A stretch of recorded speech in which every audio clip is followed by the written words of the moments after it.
Ini ada cerita nih, dari daerah saya gitu kan, pembelajaran banget di Tanah Suci ini seperti apa gitu.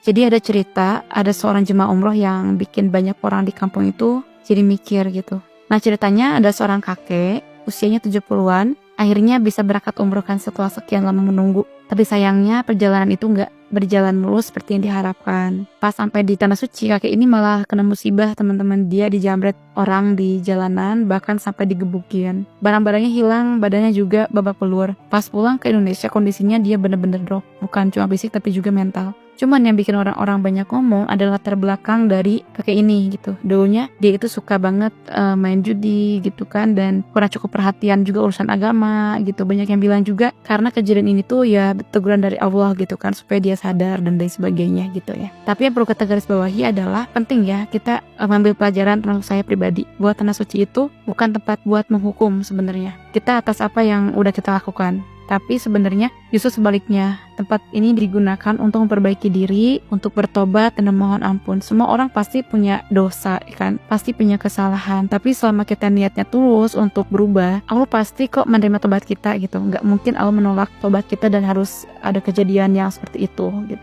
Jadi kalau ada kesempatan buat teman-teman ke Tanah Suci, siapkan hati dan niat yang baik. Itu sudah sangat cukup untuk teman-teman melewati masa di Tanah Suci itu dengan sangat damai. Jadi jangan pernah bawa ego ataupun kesombongan atau masa lalu yang berat tanpa niat untuk memperbaikinya gitu ya. Tapi kita bawa niat itu dengan cara niat yang baik untuk memperbaiki semua itu. Karena di sana apa yang kita bawa akan terasa lebih nyata. Jadi hasil yang dari kejadian itu adalah bukan hukuman, tapi itu adalah manifestasi yang kita bawa ke sana. Ya, jangan pernah teman-teman berpikir bahwa di sana itu tempat menghukum, tapi di sana itu ada tempat untuk pengampunan, untuk perbaikan gitu, dan kembali kepada Tuhan Yang Maha Esa. Teman-teman pernah nggak dapat cerita yang serupa? Coba, saya pengen dengar cerita teman-teman. Bismillah, tahun ini teman-teman semuanya bisa umroh bareng saya, dan kebetulan saya juga lagi open seat untuk teman-teman semuanya, hanya untuk 40 orang aja ya, dengan harga juga terjangkau. Saya pribadi yang menjadi TL-nya juga. Buat teman-teman yang mau bareng bisa langsung klik link bio untuk umroh bareng saya.